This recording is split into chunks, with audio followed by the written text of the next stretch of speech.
Welcome back to BOCI Share event, where we are still talking about when you get that pink slip or whenever you just want to make a career change.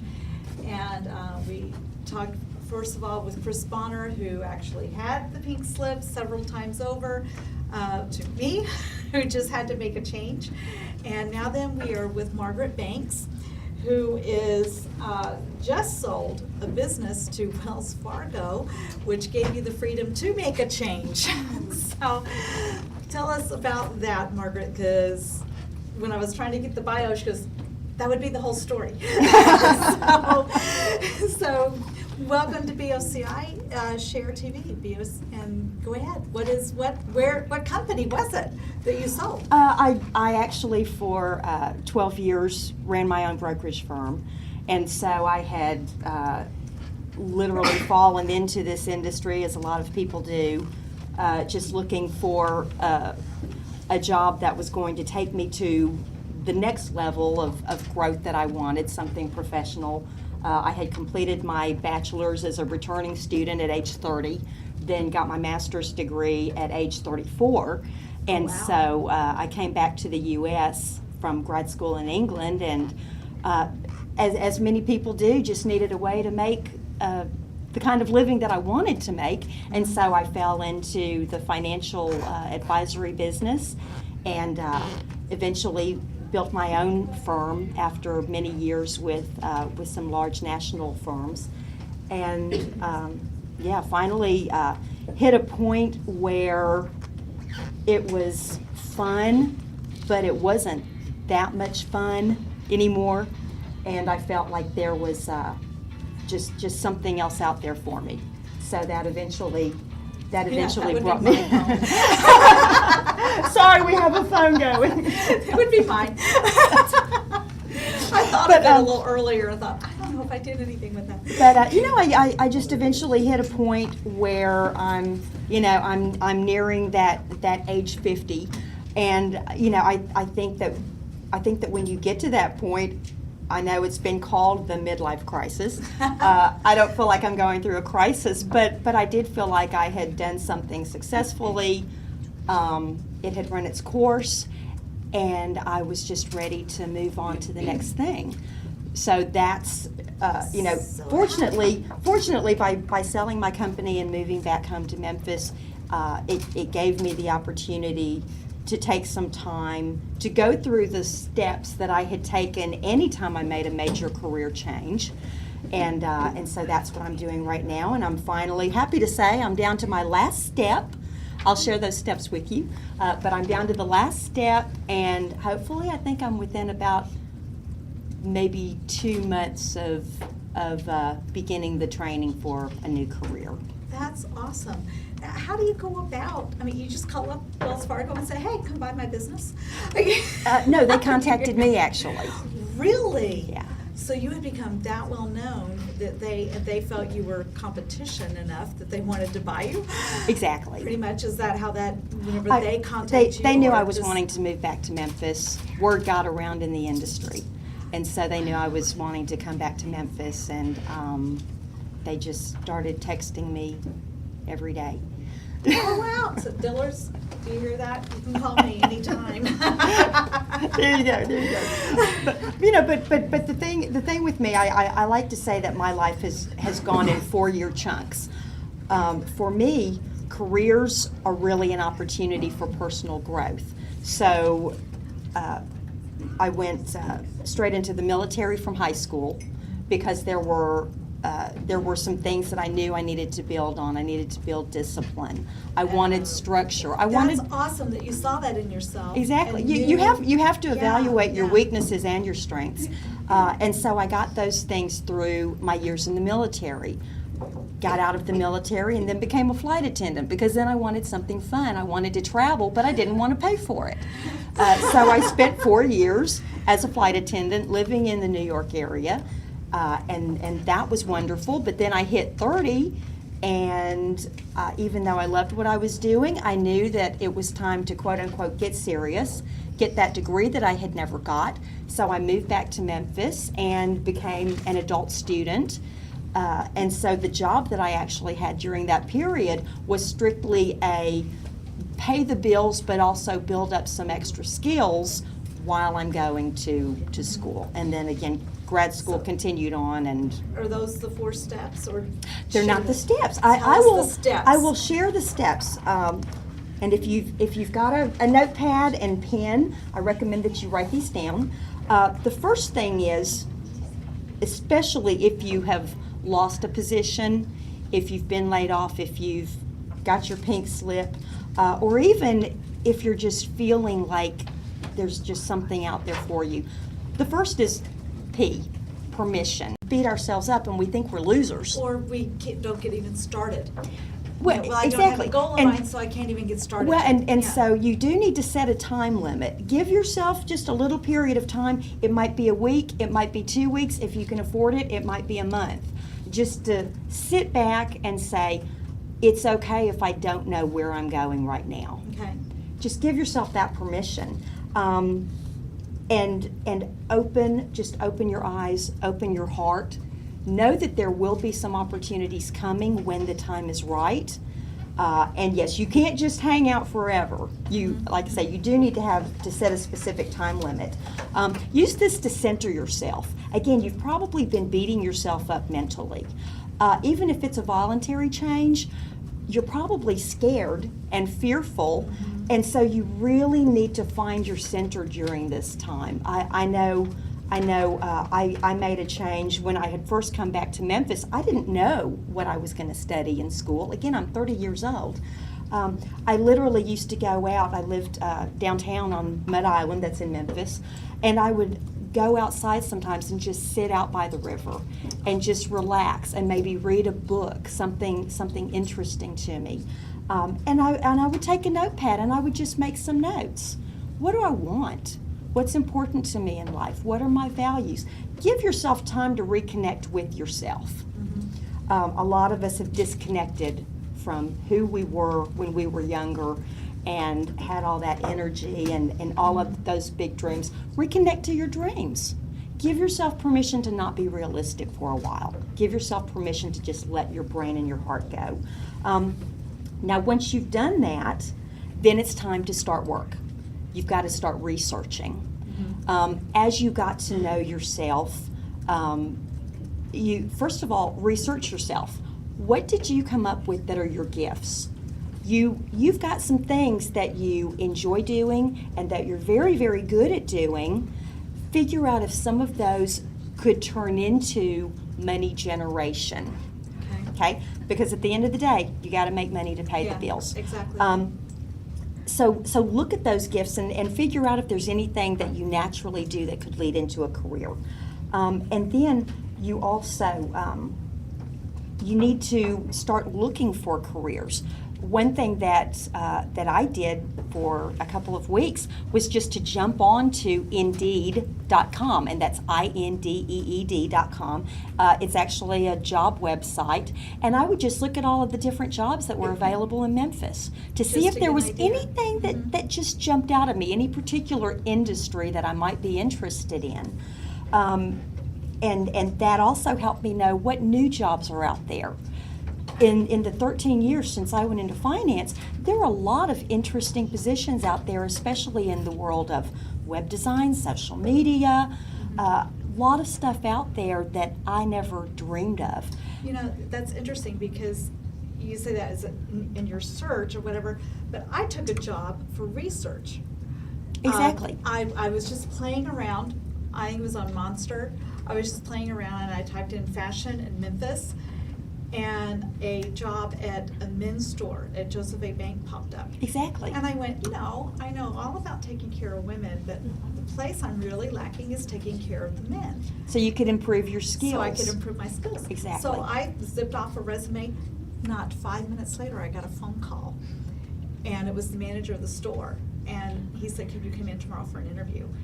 And this job that I was going to do for 6 months or so, I've been part-time off and on there now for about 4 or 5 years. Exactly. Because I actually enjoy working with the men better. They're not as picky. You know, and that leads into, that does lead into one of the points as you're doing this research and you're starting to see some different industries or specific careers. You know, you also need to be researching yourself. You know, what's your training? What are your skills? What are the requirements for some of these things that you happen to be seeing? Is there something that you're lacking that perhaps you could just take what I call a break job? It's sort of in between your quote-unquote serious careers. You may take some other positions that are going to improve your skills, or you know, I know I was actually in a position for about 6 months. I knew that I needed to learn more about Memphis, that I needed to learn more about the industries around here, again, so that I could see where I was going. And so I actually took a great position dealing specifically with Memphis businesses. So, you know, so that's a very important thing to do as you're doing. Research may include making some money while you're doing it, and it doesn't have to be your end-all be-all job. And then finally, after you've been doing this, evaluate what you've learned. You should have picked out maybe 2 or 3 things that still interest you. Again, now it's time to get serious. What are you willing to do? Are you willing to go back and get some training if you need it? Are you willing to step back into maybe an entry-level position? I've been an executive, but if I want to move into a new career, I know that I'm going to have to step back, and I'm going to probably have to do the grunt work, and that's okay, because this is your new career. Very important. And then finally, and if you've been following this, you see that this is PREP, P-R-E-P. Next, once you've done all of this and you feel like you know where you're going, you've narrowed it down to 2 or 3 things, then it's time to make personal and professional contacts. That's the period that I'm at right now. Now I'm actually going to people saying, hey, who do you know in this industry that might be willing to have coffee with me? Or do you know an owner of this type business who might be willing to talk to me about an entry-level position? So that's what I'm doing. And the great thing is people want to help you. And I've heard that actually the best way, what I did was a fluke on monster.com. Flukes happen. You know, flukes happen. But I've heard that in today's society, it's all about who you know and the networking That's very involved. important. It's very important. And it's They easy to wanna know network. someone. Yeah, It's they easy to wanna know network someone. now through Facebook, through LinkedIn. It's easy to get information about someone. I spent time yesterday actually researching someone who owns a company and has taken a lot of the steps and has a lot of the background that I have. And so I did research on her to find out a lot of information. I'm not a stalker, but I even know who her kids are now and what school they go through, because Facebook and the internet are a great thing. So again, you know, just to go back through, first of all, give yourself permission and dream. Let your mind go wild. Do the research that you need to do. Evaluate where you're at and pinpoint a couple of things that you really seriously want to pursue, and then get out there and make those personal and professional contacts. Don't be afraid to ask questions. Always ask for help. If you need help writing a resume, or if you need some type of a business coach or a life coach, someone to help you, those people are out there. So don't be afraid to ask, or just look within your own circle of friends and find the professionals that will step in and help you, and you can help them. Again, we all talk about bartering at BOCI and connecting. Just make those connections, and you should be ready to start getting those resumes out and find your new career. Find your new career. Does anyone have any questions for Margaret? That was awesome. I loved that. I learned. We actually have on Twitter, Michael, how do you say that? Thuralt followed us. Melinda Reed is tweeting over there. And John Sylvester, who's coming up next, says he hopes that you will play nice. We've also had Michael Zing and Kevin D. Johnson follow us during this interview. And on Ustream is Gracie Majors and the Burnett's, Pastor and Oh, okay. All right, welcome to our virtual audience as well. And there will be look at this later, if they want to get that information back from you, will you post it on Facebook, your prep, those three? those four I'll do things? that. I'll get in touch with you or with Sherry with Sherry, BOCI, and we'll get that on there. Okay. And updating your profile so we can find you on there. Yes. I have a quick question. Having Yes, been a ma'am. business owner and sold my business in 2000 and rebranding and doing some of these same things. Right. Are you focusing on working for somebody or really Being buying another or business. creating a new business? Both. Okay. Me personally, I tend to like careers where I do have the ability to own and run my own business if I choose to, at the point that I do, because I'm a bit of a control freak. And it really has to do with risk. Recognition is the Yes. first I step. will take a risk on myself Yes. any day.